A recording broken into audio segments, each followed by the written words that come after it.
D'abord, une impression générale. Xavier, vous disiez là à la fin, je le trouve mou, il a pas l'air en forme, c'est pas son ton habituel. Oui, moi je l'ai trouvé un peu en dessous de ce qu'on a l'habitude d'entendre, en fait, mais pour le reste, il n'a pas tellement changé. Il appelle à l'unité, mais sans y croire du tout.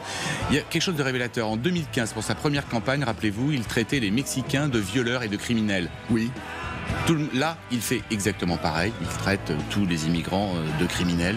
À l'époque, le Parti républicain s'était rebellé en disant on ne peut pas parler comme ça. Ce gars va nous amener dans le mur et ainsi de suite. Aujourd'hui, vous avez vu à la convention, tout le monde applaudit. C'est exactement le discours que les Américains républicains veulent entendre. Alors, il n'a pas changé également Gallagher sur le fait que pas une note, tout en improvisation, de manière assez divagante. C'était pas très structuré. Non, c'était du Trump dans le texte. J'allais dire, le New York Times qui suit ça en direct a même remarqué qu'à un moment ils ont éteint ses téléprompteurs parce qu'il était en réalité comme il est dans ses rassemblements, c'est-à-dire en train de passer ses tubes les uns après les autres. Effectivement, la vague submersive de migrants, un pays qui présente comme étant dans un état absolument dystopique et en disant évidemment c'est moi, Donald Trump, la solution à tout cela, et en expliquant également que nous leur avons laissé un espace merveilleux et ils ont tout bazardé, donc il faut qu'on revienne également. Je pense que j'ai essayé de regarder évidemment cette convention avec les yeux d'un républicain. J'ai trouvé ça très long, c'est l'un des discours les plus longs prononcé par un candidat lors d'une convention démocrate ou républicaine. Et je pense qu'il est possible que ça ait peut-être remobilisé un peu les démocrates, justement, parce que Trump, je suis d'accord avec Xavier, était en dessous de ce qu'on pouvait attendre de ce moment d'apothéose. Alors, bien entendu... Il n'a pas été touché par la grâce, ça c'est à peu près certain. Il a été sauvé par Dieu, en tout cas. Il l'a redit d'ailleurs. En Pennsylvanie, il l'a redit en ouverture. Il a passé 20 minutes là-dessus. On va beaucoup parler, évidemment, de la convention républicaine tout au long de la matinée. Avant de retrouver Hélène Bonnet, qui est à la convention à Milwaukee, Jean-Éric Brana, juste en une petite minute, votre sentiment général sur la prestation de M. Trump ?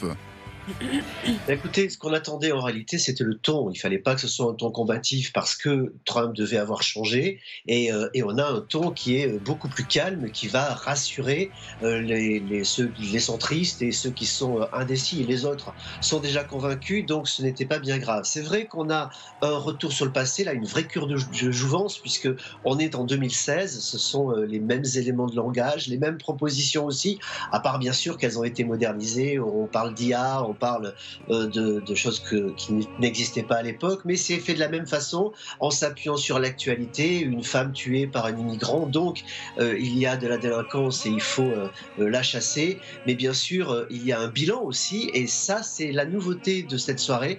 On parle de bilan et on parle de perspective, c'est-à-dire qu'on parle politique. Donc ce soir, on a le lancement d'une campagne politique, on sort des combats de coq, c'est plutôt une bonne nouvelle.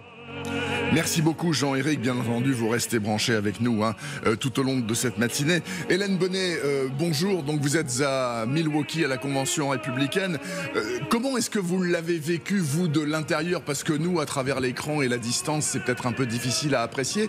Moi j'ai noté quand même au travers des plans de coupe qu'on a pu avoir par instant que vu la longueur du discours il avait l'air de commencer à lasser un petit peu son public. Il y avait des gens qui avaient plus l'air très concentrés et qui commençaient à parler avec leurs voisins. Mais c'est peut-être une fausse impression. Dites-nous, Hélène.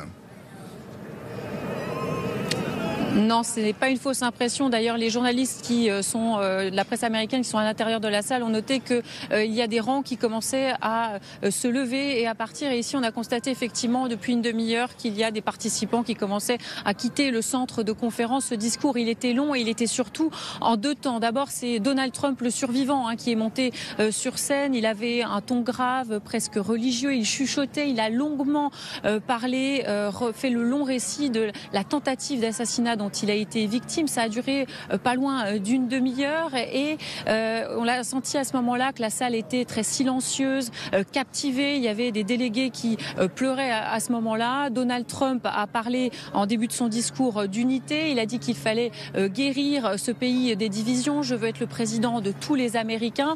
Mais on a senti au fil de la soirée qu'il reprenait ses vieilles habitudes, ses vieux éléments de langage pour égrener les thèmes phares de son programme. Il a parlé d'immigration, il veut sauver le modèle américain, mais il a aussi beaucoup critiqué ses adversaires. Alors il a très peu mentionné Joe Biden, mais il a accusé les démocrates d'utiliser la justice comme une arme contre lui. On a senti finalement que c'était un discours assez contrasté, dans lequel en fait il s'adressait à la fois à sa base et tentait aussi de s'adresser à des électeurs plus modérés avec un message, le fait qu'il n'est pas une menace pour la démocratie, mais quelqu'un qui veut la sauver.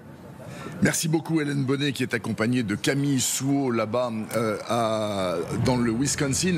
Vous avez vu d'ailleurs l'un des derniers plans qu'on a vu à l'image, c'était des gens dans la foule avec un fromage sur la tête, un fromage en plastique bien entendu, Gallagher Fenwick. Ouais. Pourquoi ? Parce que le Wisconsin est un gros producteur de fromage. C'est l'autre pays du fromage. Absolument. C'est ça ? Non, ce sont des gros producteurs de fromage, on les appelle les cheeseheads, les têtes de fromage, en anglais. Ça, c'est aussi une célébration de ces différents États qui sont tous représentés sur le parterre de la Convention. Hier, quand J.D. Vance de l'Ohio parlait, il était beaucoup question justement de cet État-là. Le Wisconsin a été choisi parce que c'est un État clé. C'est intéressant, c'est un État qui est généralement allé aux démocrates depuis 1984, donc depuis Reagan, à tel point qu'Hillary Clinton, en 2016, choisit de ne pas s'y rendre parce qu'elle estime qu'il lui est acquis et elle le perd, Donald Trump l'emporte. Donc il va essayer de reproduire ça, évidemment, c'est le 5 novembre prochain.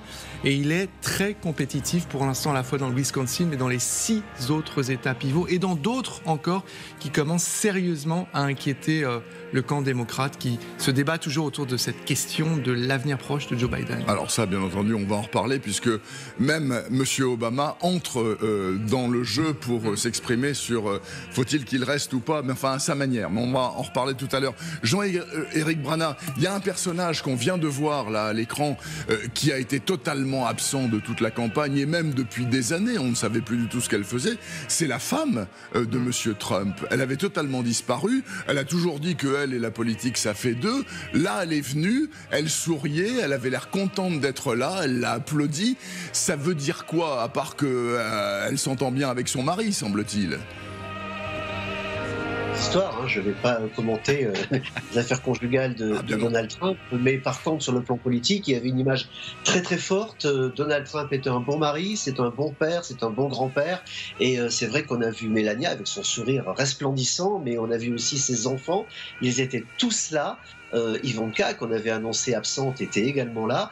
Et puis les 10 petits-enfants, il a beaucoup insisté là-dessus. Ça aussi, c'est très rassurant d'avoir quelqu'un qui défendait la famille en présentant sa famille. Écoutez, ça aussi, c'était une recette de 2016. Il faisait tous ses discours, pour ceux qui les ont suivis, en présentant sa famille, et c'était exactement sur la même scénarisation. Donc, encore une fois, grande cure de jouvence. Moi, je suis content d'avoir rajeuni d'autant à une seule soirée. Xavier, c'est une dynastie là. C'est une dynastie qui est en train d'apparaître sous nos yeux. L'image est fantastique et au début d'ailleurs, avant son discours, on a vu ces tout petits enfants de 5 et 6 ans, les enfants de Lara et Eric Trump.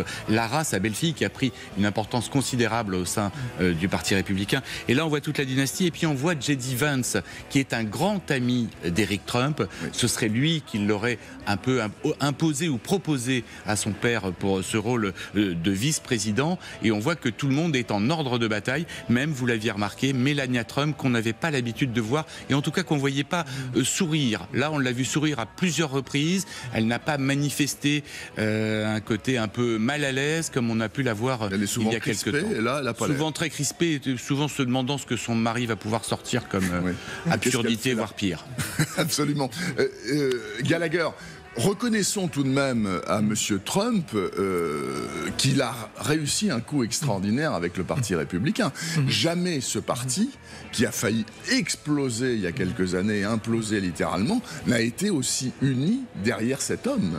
C'est phénoménal. À toutes celles et ceux qui ont pu penser, peut-être parce qu'ils le souhaitaient ou parce qu'ils le regrettaient, que Trump ne soit qu'un accident de l'histoire, il faut qu'ils comprennent que le parti de Reagan est mort est enterré. Ce n'est plus le parti du libre-échange, ce n'est plus le parti des valeurs classiques conservatrices, c'est proprement le parti de Donald Trump. C'est un grand chapiteau à l'intérieur duquel vous avez certes des chapelles qui peuvent être en désaccord sur des questions de politique étrangère, etc. Mais c'est un parti qui s'est consolidé autour du phénomène Trump et du Trumpisme, qui est une idéologie en elle-même. Et aujourd'hui, si vous êtes républicain, si vous êtes à droite de l'échiquier politique, si vous n'êtes pas aligné là-dessus, vous êtes politiquement mort. Certains, je dirais même plus certaines, ont tenté cette aventure-là. Elle n'a duré que quelques semaines. Je pense qu'aujourd'hui, elle ne durerait peut-être que quelques jours, voire que quelques heures.